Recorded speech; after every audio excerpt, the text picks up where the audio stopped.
Ma sœur m'a envoyé un courriel, je voulais une voiture de sport à 270 000 euros, alors tu es maintenant ma garante. Je l'ai ignoré. Puis mes parents m'ont contacté, disant, si tu refuses, nous ne te reconnaîtrons plus comme un membre de la famille.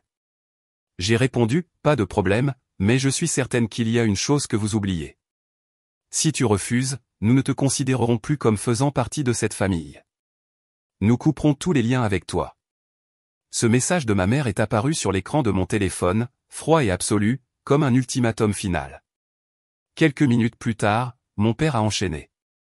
Soutiens le rêve de Manon. C'est ta responsabilité, n'est-ce pas? C'était un acte de coordination sans faille, digne d'une équipe d'escrocs chevronnés. Mais ils n'avaient pas encore réalisé que la personne qu'ils essayaient de menacer n'était plus la même que celle qu'ils connaissaient. Tout l'incident avait commencé quelques minutes plus tôt, par un message texte envoyé par ma jeune sœur joyeuse et excitée, Manon, accompagnée d'une photo. C'était la photo d'une voiture de sport rouge vive d'une valeur de 270 000 euros, rutilante dans une salle d'exposition. Elle faisait le signe de la paix en se tenant à côté, comme si elle venait de conquérir le monde entier. Je l'ai fait. Mon rêve se réalise. Puis vint la phrase suivante, celle qui me glaça le sang. J'ai déjà signé le contrat. Je leur ai dit que tu serais ma garante et la préapprobation a été acceptée. J'ai signé toutes mes parties, il ne reste plus que ta signature. J'ai dit au concessionnaire que tu étais d'accord, alors ils t'appelleront probablement bientôt pour confirmer. Aucune discussion préalable, aucune permission, rien. C'est sa manière de faire. Elle plonge tête la première dans un océan de désirs imprudents avec nos parents qui l'encouragent, et c'est à moi de nettoyer le désordre financier. Pendant des années, j'ai été le filet de sécurité de la famille, leur banque personnelle et la solution ultime à tous les problèmes. Pourtant, en fixant l'écran, mon cœur était étrangement calme. La colère et le chagrin s'étaient consumés depuis longtemps, ne laissant derrière eux qu'une certitude froide et solide. Assise sur le canapé en cuir, je sentais à quel point le calme de ma maison contrastait vivement avec le chaos qu'ils essayaient de créer. J'ai lentement commencé à taper ma réponse. Ça ne me dérange pas d'être ta garante, Manon, mais je suis certaine qu'il y a une chose que tu as oubliée. J'ai appuyé sur envoyer. Le message a été marqué comme lu presque instantanément, mais aucune réponse n'est venue. Ils étaient probablement stupéfaits par mon sang-froid inattendu. Ils avaient oublié un fait crucial. Pour contracter un prêt, il faut des actifs, et ils n'en avaient plus un seul à offrir. La maison dans laquelle ils vivaient, la voiture que mon père conduisait, tous les droits légaux sur ses biens étaient fermement à mon nom.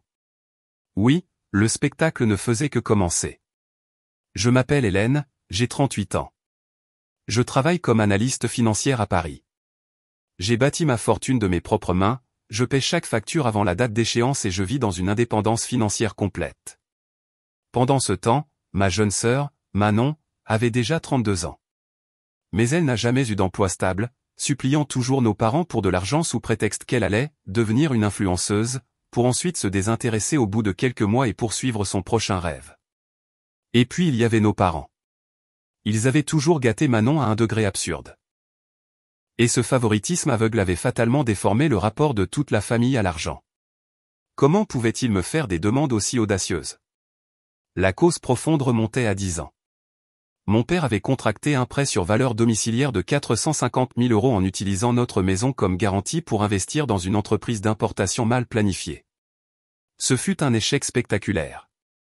C'était le début, le moment où j'ai mis le pied dans le marais sans fond des problèmes financiers de ma famille. Lorsque la banque a envoyé un avis de saisie immobilière, j'ai vidé toutes les économies que j'avais accumulées depuis le début de ma carrière et j'ai remboursé leur énorme dette. Au début, j'étais uniquement motivé par le désir de sauver ma famille. Je croyais naïvement qu'une fois qu'ils verraient la gravité de la situation, ils se réveilleraient et reconstruiraient leur vie. Mais cet espoir a été anéanti presque immédiatement. Malgré la perte de la plupart de leurs actifs, leur style de vie n'a pas changé d'un iota. Au contraire, peut-être par culpabilité pour leur échec, mes parents ont commencé à gâter Manon encore plus. Leur phrase préférée était « Nous ne voulons pas qu'elle souffre ». Quand Manon a dit « Je veux ouvrir ma propre boutique », ils lui ont donné le peu qu'il leur restait. Même quand cet argent a disparu dans des sacs à main de luxe, ils n'ont rien dit. Avec le temps, ils sont devenus un véritable trou noir financier. Et combler ce trou est devenu en quelque sorte mon rôle. Les mots de gratitude pour mon premier sauvetage ont vite disparu, remplacé par la conviction tacite que mon soutien était leur droit. Les factures médicales de mes parents, les réparations de la maison, toutes sortes de dépenses me parvenaient comme si c'était parfaitement naturel.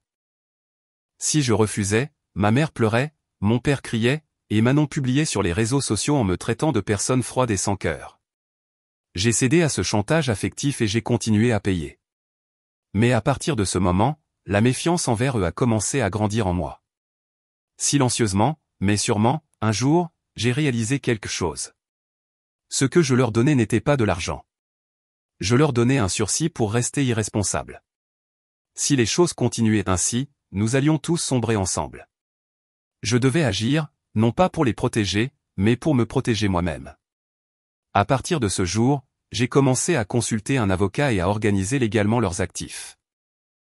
En échange de la prise en charge de la dette, j'ai fait signer à mon père les documents suivants, une reconnaissance de dette, un acte de cession de propriété et un acte de renonciation. Ils étaient simplement soulagés que leur dette immédiate ait disparu, et ils ont signé tout ce que je leur ai présenté sans la moindre hésitation. Ils n'ont jamais vraiment réfléchi à la signification de ces papiers. Il était évident qu'ils n'en comprenaient pas les implications. Pour eux, ce n'était qu'une autre procédure temporaire pour régler un énième problème financier. Mais à partir de ce moment, j'étais, aux yeux de la loi, la propriétaire de la maison. Cette négligence s'est avérée extrêmement utile pour mener à bien mon plan. Le soir où le transfert de propriété a été finalisé, j'ai appelé mes parents. Quand je leur ai dit, à partir de maintenant, je gérerai directement tous les paiements de la dette, mon père a semblé soulagé. Oh, c'est une aide énorme, a-t-il dit joyeusement. Ils n'avaient aucune idée que la propriété de leur maison m'appartenait légalement à partir de ce moment. Pour moi, c'était le premier filet de sécurité. C'était la couche de protection minimale, garantissant qu'ils ne pourraient pas disposer imprudemment de leurs actifs si les choses tournaient mal. Manon était encore plus indifférente. Elle ne se souciait absolument pas de la situation financière de nos parents. Elle ne pensait qu'à satisfaire ses propres désirs. Même si elle avait appris que j'avais fini par détenir les droits sur la maison, elle aurait probablement haussé les épaules en disant « Et alors, qu'est-ce que ça a à voir avec moi ?» Dans son monde, l'argent apparaît simplement de quelque part, et elle suppose vaguement que c'est moi qui contrôle le robinet. Cette relation déséquilibrée a duré des années. Je gagne, ils dépensent. Je planifie, ils vivent nonchalamment des résultats. Chaque fois que j'essaie de fixer des limites, ils les brisent avec des arguments émotionnels comme « Pourquoi es-tu si froide avec ta propre famille ?» Je devais détruire entièrement cette structure déformée. C'est pourquoi le récent incident de la voiture de sport était l'occasion parfaite pour moi. Mais pourquoi avais-je perdu toute foi en eux au départ? Tout a commencé avec cet événement il y a 5 ans, à l'époque où je croyais encore qu'ils étaient ma famille.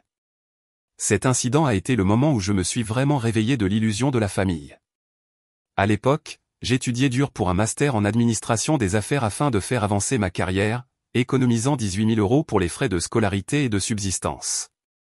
C'était mon rêve, mon sanctuaire, quelque chose dans lequel je ne voulais que personne n'interfère. Quand j'ai parlé de mon projet à ma famille, ils m'ont tous félicité. C'est génial.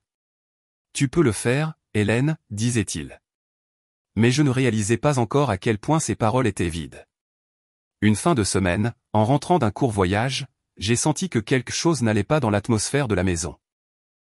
Mes parents étaient exceptionnellement gentils avec moi, tandis que Manon évitait mon regard.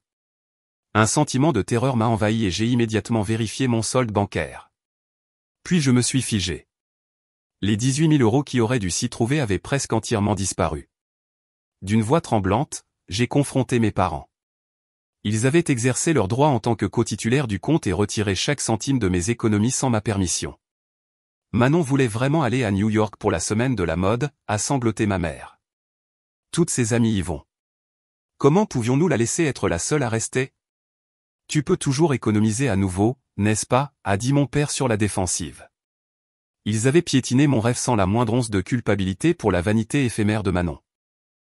C'était un vol sous l'une de ses formes les plus méprisables, trop trouble pour être facilement condamné par la loi. À ce moment-là, quelque chose en moi s'est complètement brisé. Ils n'étaient plus ma famille. C'étaient des prédateurs, des sangsues se nourrissant de mes actifs. Après ce que j'ai fini par appeler l'incident du voyage à New York, j'ai fait mes valises et quitté la maison. Et pour la première fois de ma vie, j'ai engagé un avocat. mon objectif était de récupérer les 18 000 € volés et de construire un mur juridique qui les empêcherait à jamais de toucher à mes finances. Je me souviens encore d'être assise sur le sol froid de mon nouvel appartement, feuilletant l'annuaire téléphonique à la recherche d'un avocat. J'avais atteint ma limite en vivant dans cette maison, à constamment déchiffrer leurs humeurs. J'ai réalisé que si je ne créais pas de distance physique, mon esprit s'effondrerait. Ce n'est pas un problème familial. C'est un cas de vol manifeste, a déclaré fermement l'avocat après que je lui ai tout expliqué dans son bureau. Ces mots ont solidifié ma résolution. Lorsque l'avocat a envoyé une demande de remboursement officielle, ma famille a paniqué, comme on pouvait s'y attendre. Comment as-tu pu faire ça à ta propre famille? Tu essaies de nous faire honte en public, a pleuré ma mère au téléphone. As-tu oublié tout ce que nous avons fait pour toi, a crié mon père. Mais j'ai refusé de répondre et je leur ai dit que toute communication passerait par mon avocat. Face à ma résolution inébranlable et à la menace d'une action en justice, ils ont finalement cédé. Quelques semaines plus tard, ils ont puisé dans leurs maigres économies restantes et ont viré 18 000 € sur le compte désigné par mon avocat. Peu m'importait d'où ils avaient trouvé l'argent. Tout ce qui comptait, c'était le fait qu'ils l'avaient remboursé. Cet incident m'a appris une leçon importante. La compassion et l'affection ne fonctionnent pas sur eux. Les seules choses qu'ils craignent sont leur réputation et la force de la loi. À partir de cette expérience, j'ai réalisé que je devais renforcer encore plus mes défenses. D'abord, j'ai changé les mots de passe de tous mes comptes bancaires et activé l'authentification à 2 facteurs. Ensuite, j'ai mis en place des alertes de surveillance strictes auprès de mes banques et du fichier des incidents de crédit de la Banque de France afin que toute nouvelle demande de crédit à mon nom me soit immédiatement notifiée. L'alerte s'est déclenchée environ 6 mois après que j'ai quitté la maison. Manon avait essayé d'utiliser mon numéro de sécurité sociale pour demander plusieurs cartes de crédit en ligne. Heureusement, grâce au système d'alerte, les demandes ont été automatiquement bloquées avant que de réels dommages ne soient causés. Quand je l'ai confrontée avec les preuves des courriels montrant la tentative de fraude, elle a dit, comme si c'était la chose la plus naturelle du monde, mais ta cote de crédit est excellente. Tu pourrais être approuvé pour n'importe quoi. J'allais juste emprunter un peu. À ce moment-là, j'en ai eu la certitude, elle n'avait aucune notion de culpabilité. J'avais suffisamment de preuves en main pour la dénoncer à la police pour usurpation d'identité, et j'y ai sérieusement songé. Mais je me suis arrêté à la dernière seconde. Pas par sympathie. C'était une décision froide et calculée pour éviter les complications sans fin qui découleraient de l'envoi de ma propre sœur en prison. J'ai donc décidé de leur donner une dernière chance en tant que famille. Mais il ne s'agissait pas de rédemption. C'était un dernier avertissement pour m'assurer que je ne serais plus jamais leur victime. La condition était simple, construire un mur complet qui les empêcherait à jamais d'accéder à mes informations personnelles, à mon crédit ou à mes actifs. Les demi-mesures ne suffiraient pas à couper ce lien.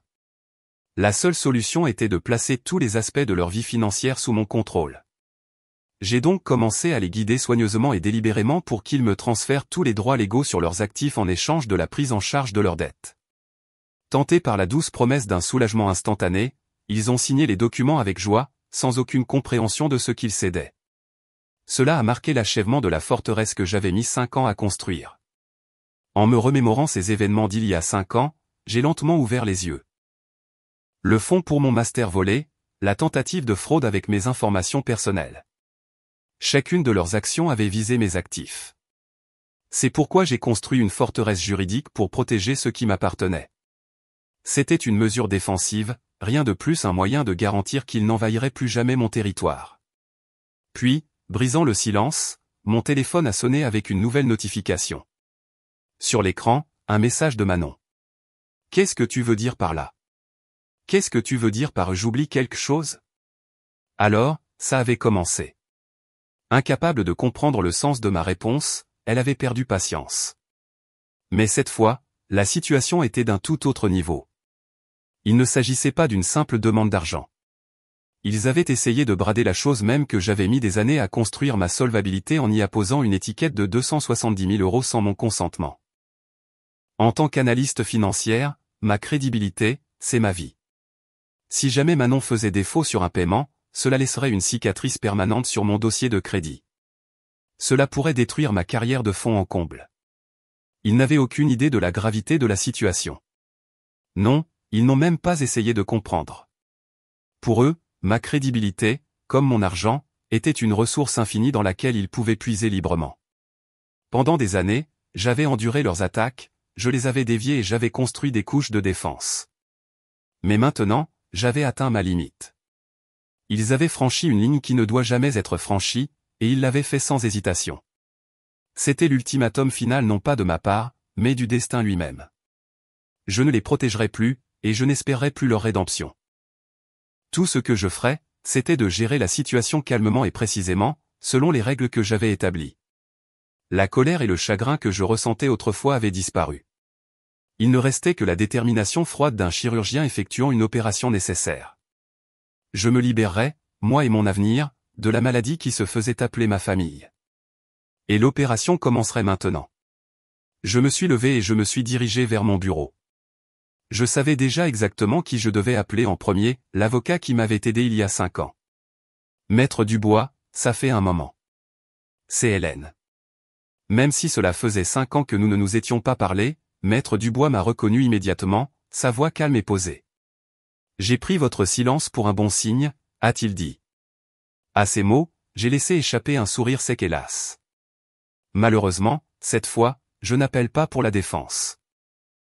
J'appelle pour l'offensive, ai-je commencé. J'ai expliqué la situation de la voiture de sport en termes concis, que Manon m'avait inscrite comme sa garante sans mon consentement et avait déjà procédé au contrat, que mes parents menaçaient de me renier si je refusais. Maître Dubois a écouté en silence, et quand j'ai fini, il a parlé d'un ton calme et résolu.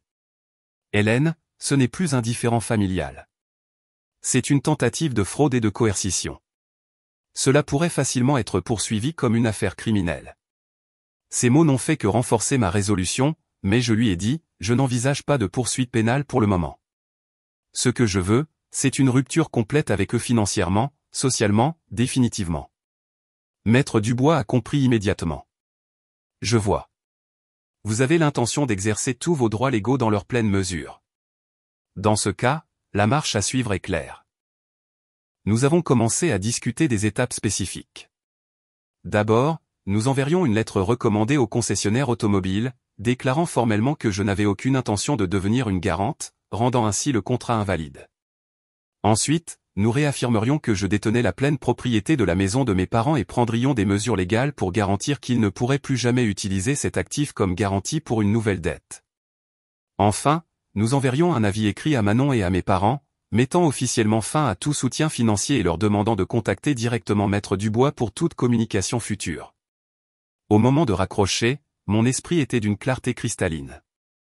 Il n'y avait pas de place pour l'émotion. C'était une affaire commerciale, une restructuration réfléchie de l'entreprise de ma vie, la protégeant des créances douteuses. Le lendemain matin, j'ai pris une journée de congé. Mon premier arrêt fut le bureau de Maître Dubois.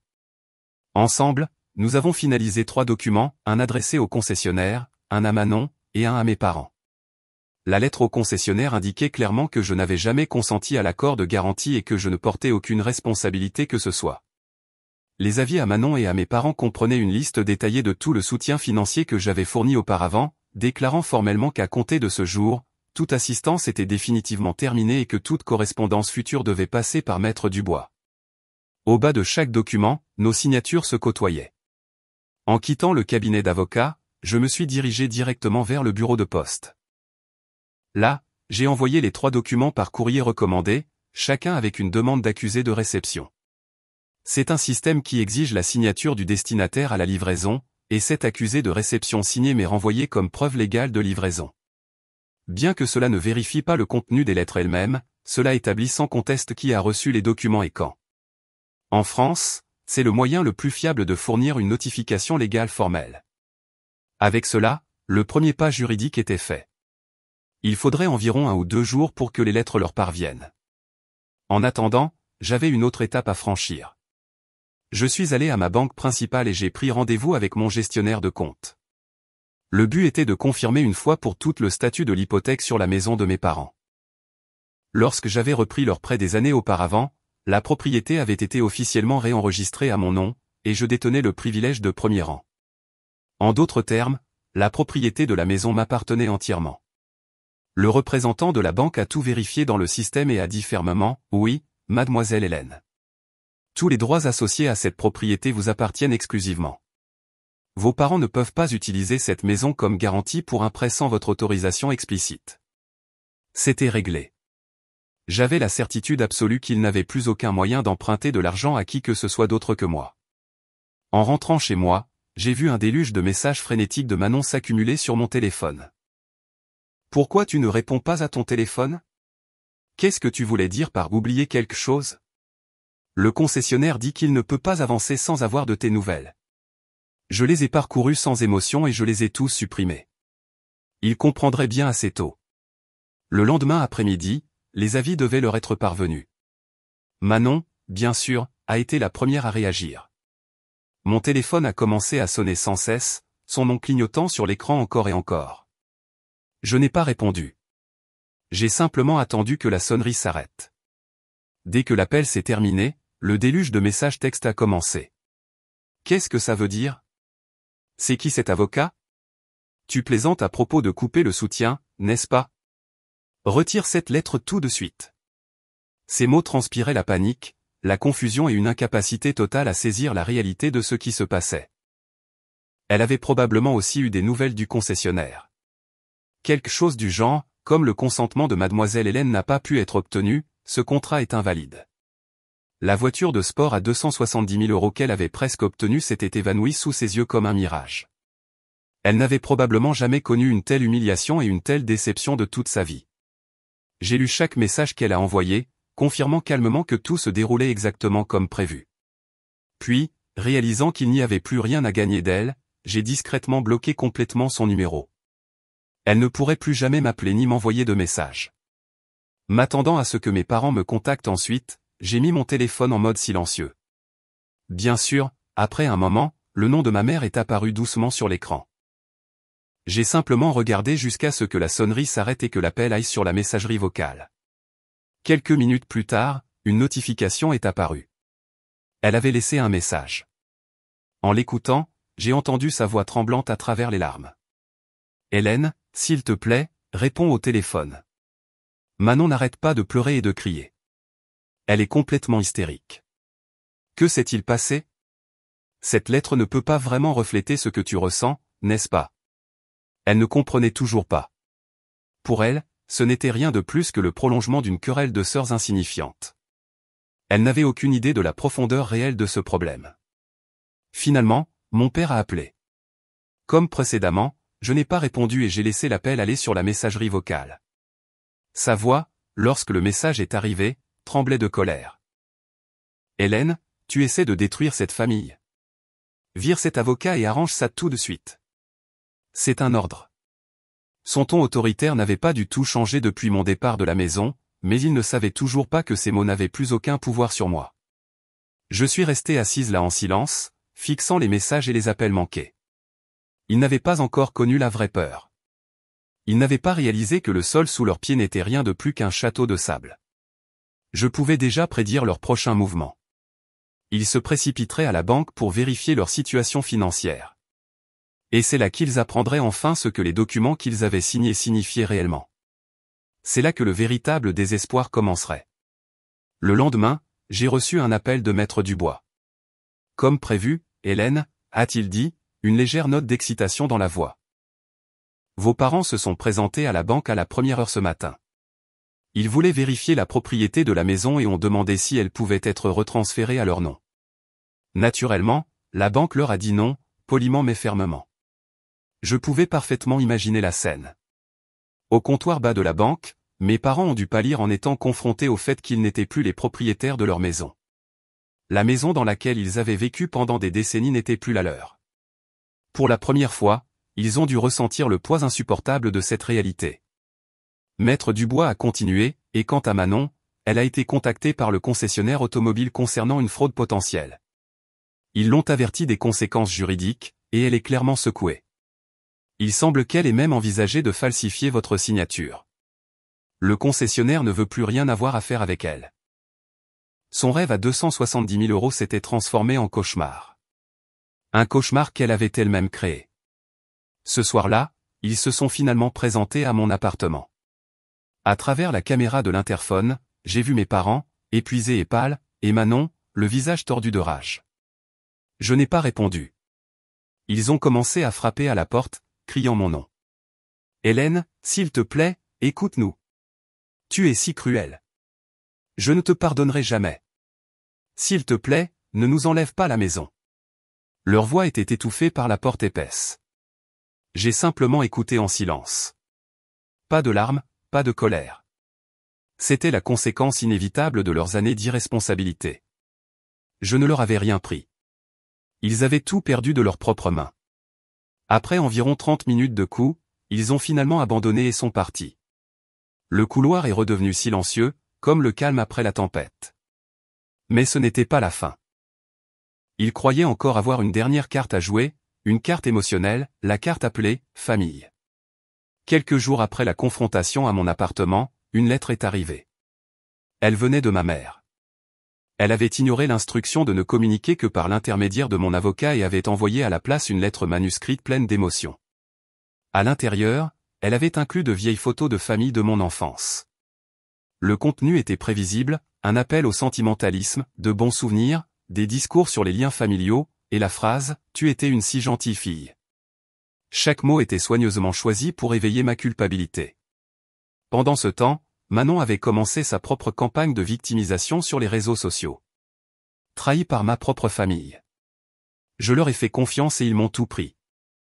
Avec des mots vagues et chargés d'émotions comme cela, elle essayait de gagner de la sympathie et de me faire passer pour la méchante. Que s'est-il passé? Ta famille? Vous devriez discuter. Des messages de ce genre ont commencé à arriver de parents qui n'avaient aucune réelle compréhension de la situation. Ils plaçaient leurs derniers espoirs dans la pression sociale et ma conscience. Ils pensaient que si suffisamment de gens faisaient appel à mes émotions, je finirais par craquer et dire « D'accord, je leur pardonne ». Mais ils n'ont jamais compris, jusqu'à la toute fin, que dès l'instant où ils ont volé mon rêve il y a 5 ans, toute affection que j'avais pour eux avait complètement disparu.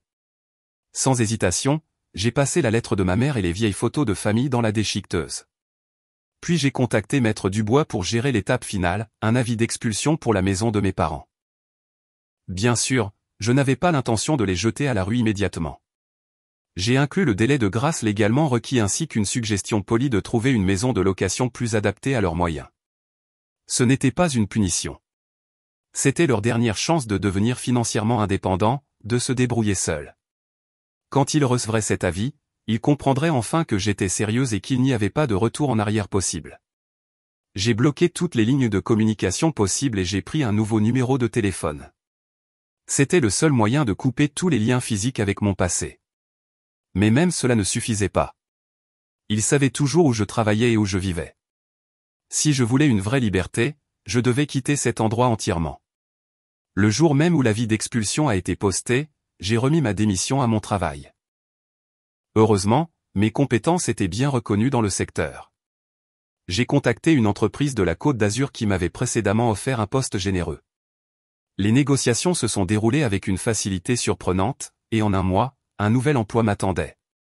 Il n'y avait presque aucune chance qu'ils puissent jamais retrouver mon nouveau lieu de travail. Le mois suivant s'est écoulé dans un tourbillon. J'ai demandé à Maître Dubois de s'occuper de la vente de la maison. Puis j'ai vendu ou jeté la plupart de mes meubles, n'emballant que le strict nécessaire dans quelques cartons. Et comme une évasion silencieuse dans la nuit, j'ai quitté la ville sans rien dire à personne.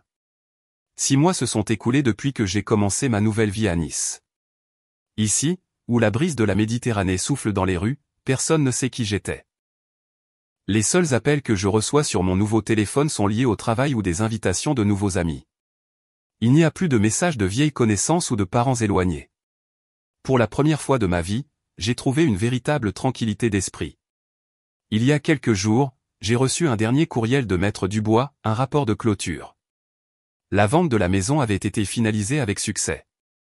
Mes parents avaient emménagé dans un petit appartement en ville, et Manon avait commencé à travailler à temps partiel dans une boutique de luxe. Leurs vies ne sont sûrement pas faciles, mais ils ont enfin atteint la ligne de départ la plus fondamentale, le point où ils sont responsables de subvenir à leurs propres besoins. Même en lisant le rapport, je n'ai rien ressenti. Ni haine, ni pitié, ni culpabilité, seulement un détachement lointain, comme si je lisais l'histoire d'étrangers dans un pays lointain. Ma vie m'appartient. Cette liberté et cette paix, c'est la récompense pour laquelle je me suis battu pendant toutes ces années pour enfin la revendiquer.